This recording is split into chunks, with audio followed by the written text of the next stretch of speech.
ચહેરા પર પિમ્પલ આવવું એ આજકાલ યુવાઓથી લઈને મોટા સુધી સૌને થતી સમસ્યા છે. પિમ્પલને કારણે આત્મવિશ્વાસ પણ ઘટે છે. આજે આપણે જાણીશું એવા 5 સરળ ઘરગથ્થુ ઉપાય જે પિમ્પલને કુદરતી રીતે દૂર કરવામાં મદદ કરશે.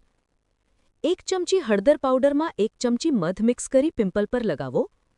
તેમાં રહેલા એન્ટીબેક્ટેરિયલ ગુણધર્મો પિમ્પલની લાલાશ અને સોજો ઘટાડે છે. આલોએવેરા જેલ. આલોએવેરા ત્વચા માટે કુદરતી ઉપહાર છે. દરરોજ તાજું આલોએવેરા જેલ પિમ્પલ પર લગાવવાથી ઠંડક મળે છે અને પિમ્પલ સુકાઈ જાય છે. Tea tree oil.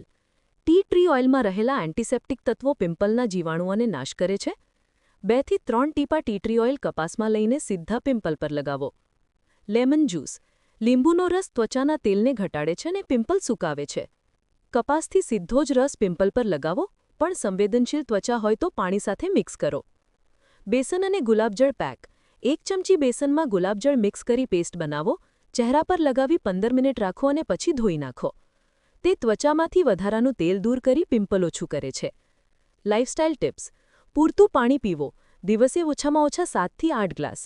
તળેલું મસાલેદાર અને જંક ફૂડ ટાળો. ચહેરા પર વારંવાર હાથ ન લગાવો. પૂરતી ઊંઘ લો અને સ્ટ્રેસથી દૂર રહો. પિમ્પલની સમસ્યા માટે આ ઘરગથ્થુ ઉપાયો અજમાવી શકો છો. નિયમિતતા રાખશો તો ચોક્કસ ફરક દેખાશે. અને જો સમસ્યા વધારે સમય સુધી રહે તો ડર્મેટોલોજિસ્ટની સલાહ જરૂર લેવી.